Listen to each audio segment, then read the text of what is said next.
एक बार एक मनुष्य ने अंगूर की बारी लगाई, उसे ठेके पे देकर लंबे समय के लिए कहीं चला गया।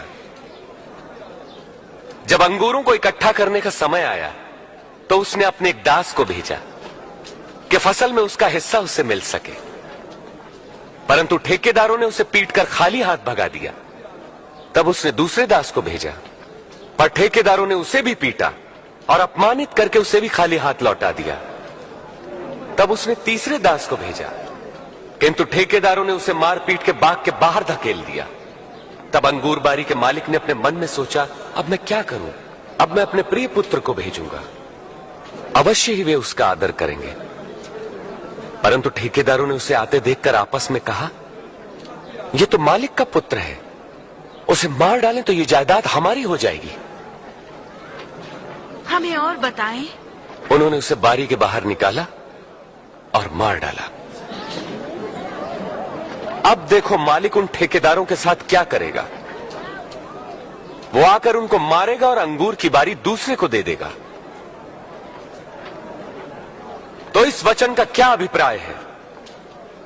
जिस पत्थर को राजमिस्त्रियों ने निकम्मा जान नकार दिया, वही पत्थर सबसे श्रेष्ठ सिद्ध हुआ। जो कोई इस पत्थर पर गिरेगा वो चकनाचूर हो जाएगा, और यदि यह पत्थर किसी पर भी गिरेगा तो उसे पीस कर रख देगा। गुरुजी, हम जानते हैं कि आप जो कहते हैं सिखाते हैं वो सही है। हम जानते हैं कि आप मनुष्य के पद पर ध्यान नहीं देते, मगर मनुष्य के लिए परमेश्वर की मर्जी का सत्य सिखाते हैं। बताएं, रोमी सम्राट को कर देना हमारे लिए क्या नियम के अनुसार है या नहीं है? प्रभु सावधान, वो आपको फंसाना चाहते हैं। मुझे एक चांदी का सिक्का दो।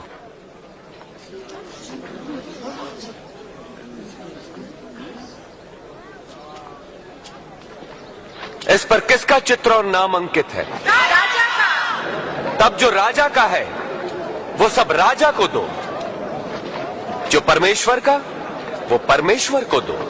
हमारा इस विषय में क्या उत्तर है? तब अख़मीरी रोटी का पर्व निकट आया, जिसे फसह का पर्व कहते हैं।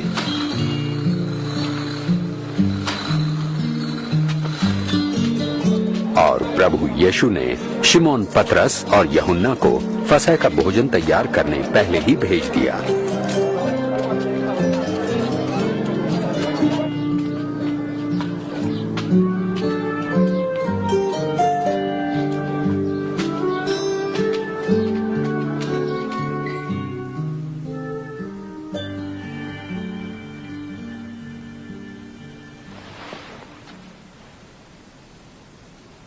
मेरी बड़ी इच्छा थी कि दुख भोगने से पहले ये फसह का बोझ तुम्हारे साथ खाऊं।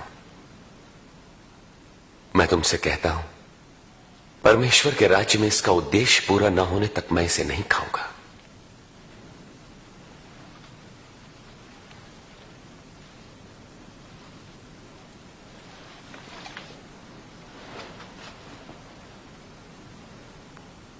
धन्य है आप प्रभु परमेश्वर, सृष्टि के मालिक, जो अंगूर की बेल पर फल लाते हैं।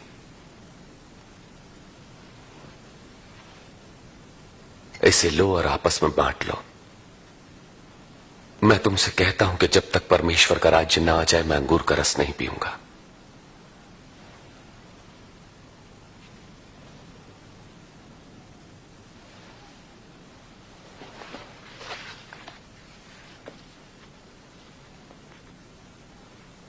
धन्य है आप प्रभु परमेश्वर, सृष्टि के मालिक, जो धरती पर अन्न उपजाते हैं।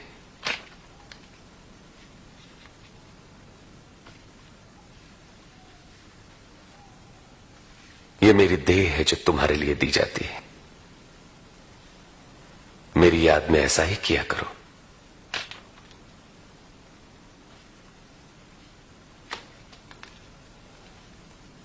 यह प्याला मेरे लहू में नई वाचा है, जो तुम्हारे लिए बहाया जाता है।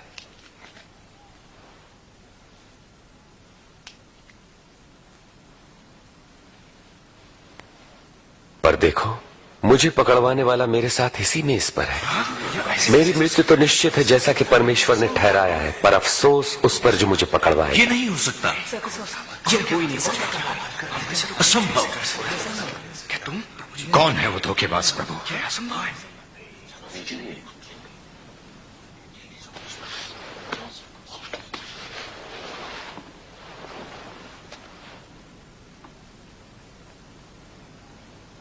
तुम में सबसे बड़ा सबसे छोटे की तरह बने और अगुआ सेवक के समान। बड़ा कौन है, वो जो भोजन पर बैठा है या वो जो सेवा करता है? हां, वही जो मेज पर बैठा है। परंतु मैं तुम्हारे बीच सेवक की तरह हूं। मेरी सभी परीक्षाओं में तुम मेरे साथ रहे, और जैसा मेरे पिता ने मुझे राज्य करने का अधिकार दिया, यह अधिकार मैं तुम्हें देता हूं।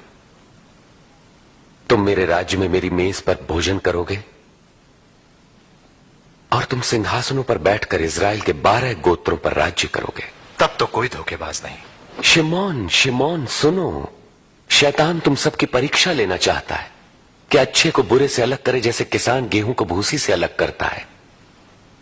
परंतु मैंने प्रार्थना की है कि तुम्हारा विश्वास न डगमगाए, और जब तुम मेरी ओर लौटो तो अपने भाइयों को ढाढ़स बंधाना। प्रभु, मैं आपके साथ बंदी गृह जाने के लिए और मरने को भी तैयार हूं। मैं कहता हूं पतरस कि आज मुर्गे के बांग देने से पहले तुम 3 बार इनकार करोगे कि मुझे नहीं जानते।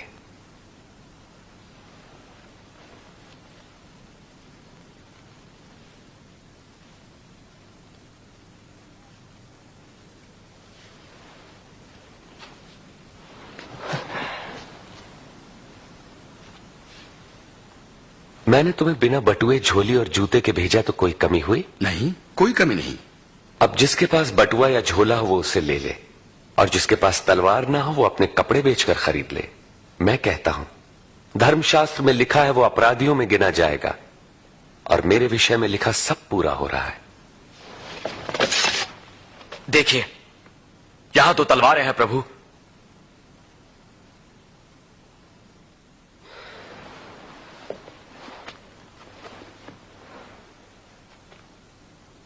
बहुत है।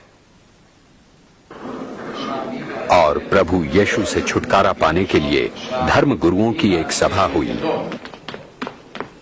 तब शैतान यहूदा इस्करियोती में समा गया, जो 12 शिष्यों में से एक था। उसने धार्मिक गुरुओं के साथ मिलकर प्रभु यीशु को पकड़वाने का षड्यंत्र रचा। प्रभु यीशु प्रार्थना करने यरूशलेम से जैतून के पहाड़ पर गए।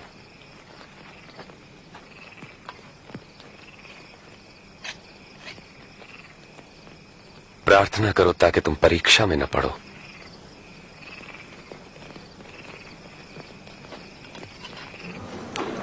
यहूदा इस्करियोती ने केवल 30 चांदी के सिक्कों के लिए प्रभु यीशु से विश्वासघात किया।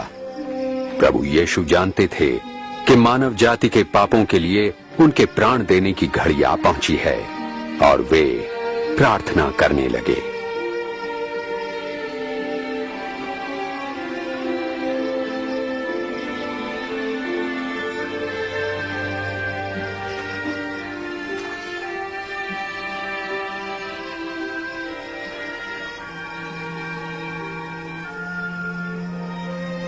हे पिता, अगर आप चाहें तो ये प्याला मेरे पास से हटा ले, तो भी मेरी नहीं आपकी इच्छा पूरी हो।